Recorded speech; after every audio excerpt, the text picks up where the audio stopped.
मेरा नाम रीना है। मेरी उम्र 21 साल है और मैं गोरखपुर की रहने वाली हूँ। आज मैं आपको अपनी ज़िंदगी से जुड़ी एक कहानी आप सभी के साथ शेयर करने जा रही हूँ। उम्मीद करती हूँ आप सभी इस कहानी को पूरा सुनेंगे। बात उस वक्त की है जब मैं शादी करके अपने ससुराल आई थी।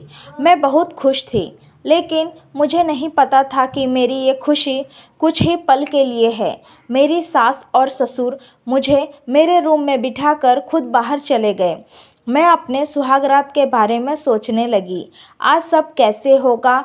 क्या मेरे पति को मैं खुश कर पाऊंगी कि नहीं? वो मेरे से संतुष्ट तो हो जाएंगे ना?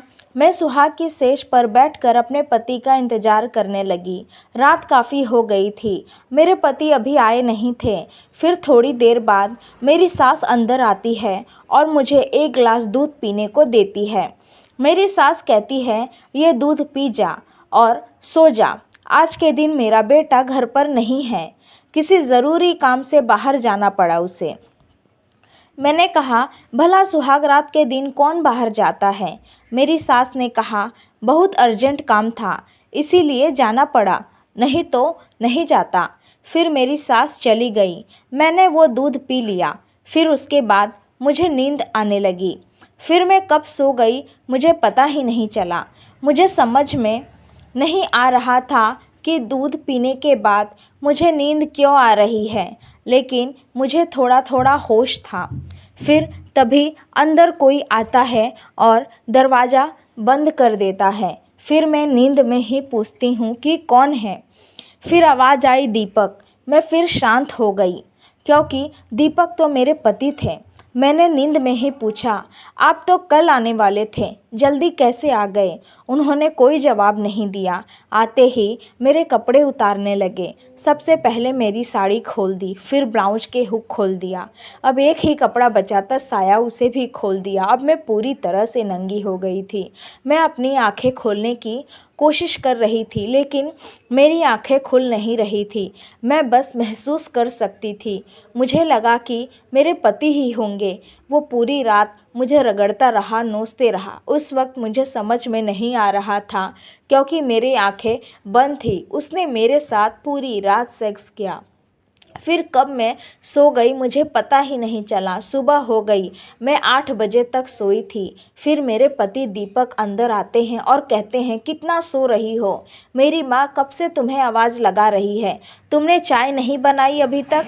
मैं ऑफिस से भी आ गया। मैंने कहा, ऑफिस? कब ऑफिस गए? आप तो मेरे साथ सोए थे ना? कल हमारी सुहागरात थी।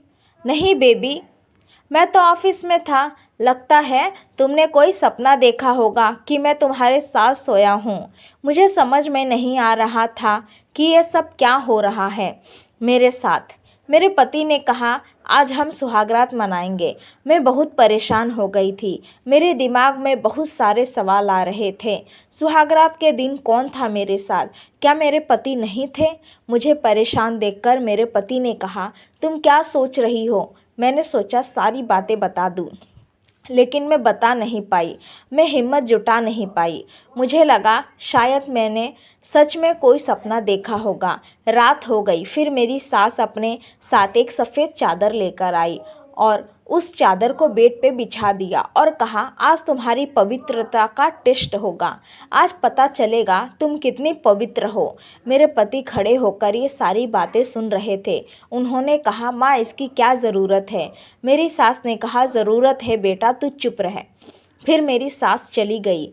फिर मेरे पति अंदर से दरवाज़ा बंद कर दिया। उसके बाद वो मेरे पास आए और बोले, माँ की बात का बुरा मत मानना, माँ ऐसी ही है। फिर मेरे पति मेरे कपड़े उतारने लगे।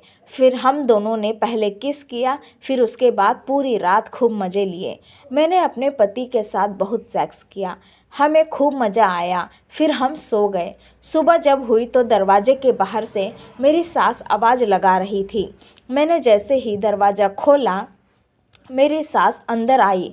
आते ही मेरे पति को बेड से उतार दी और बोली, ये सफ़ेद चादर जरा उठाओ। मेरे पति ने सफ़ेद चादर अपनी माँ को दे दी। मेरी सास ने जैसे ही चादर खोली, उस चादर में कुछ भी नहीं लगा था। चादर पे खून के दाग नहीं थे।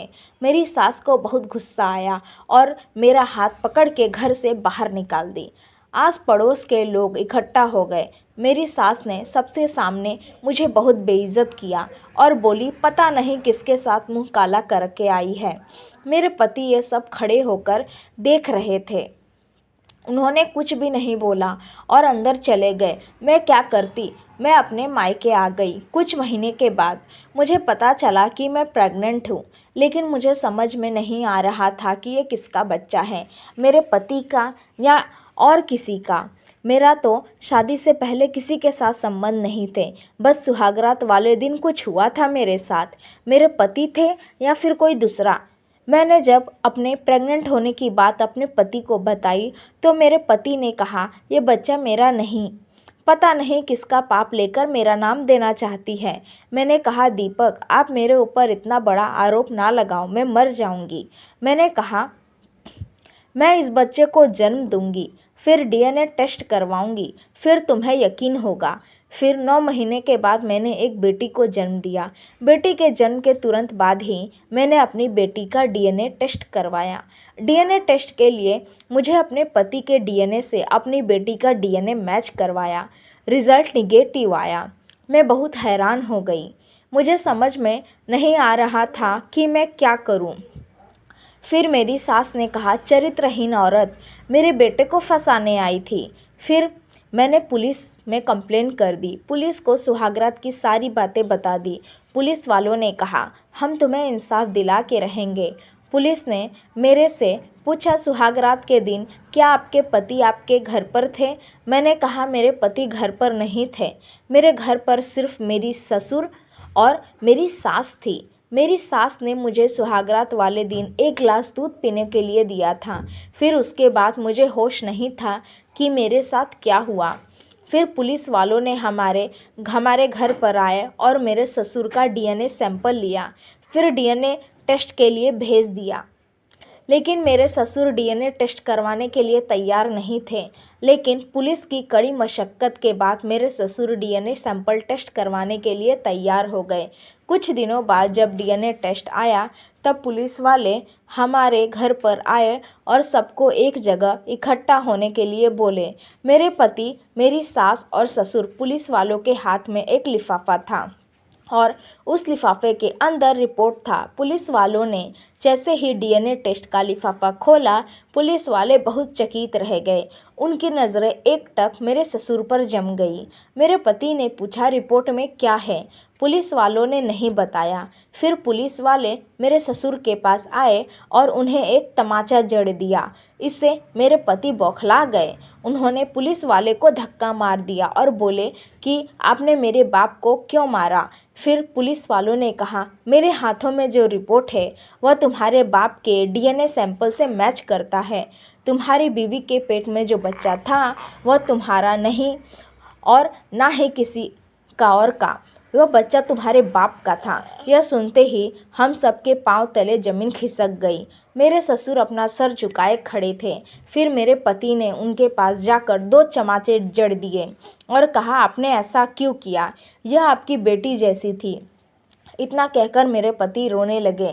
तभी पुलिस वाले मेरे ससुर को पुलिस स्टेशन ले जाने लगे। तभी मेरे पति ने रोक लिया और कहा, हमें कंप्लेन वापस लेनी है। मैं अपने बाप को इस उम्र में पुलिस स्टेशन नहीं जाने दे सकता। इन्हें सज़ा तो मैं दूंगा। जब अपने बेटे से दूर हो जाएंगे, यही उनके लिए सबसे बड़ी सज़ा है।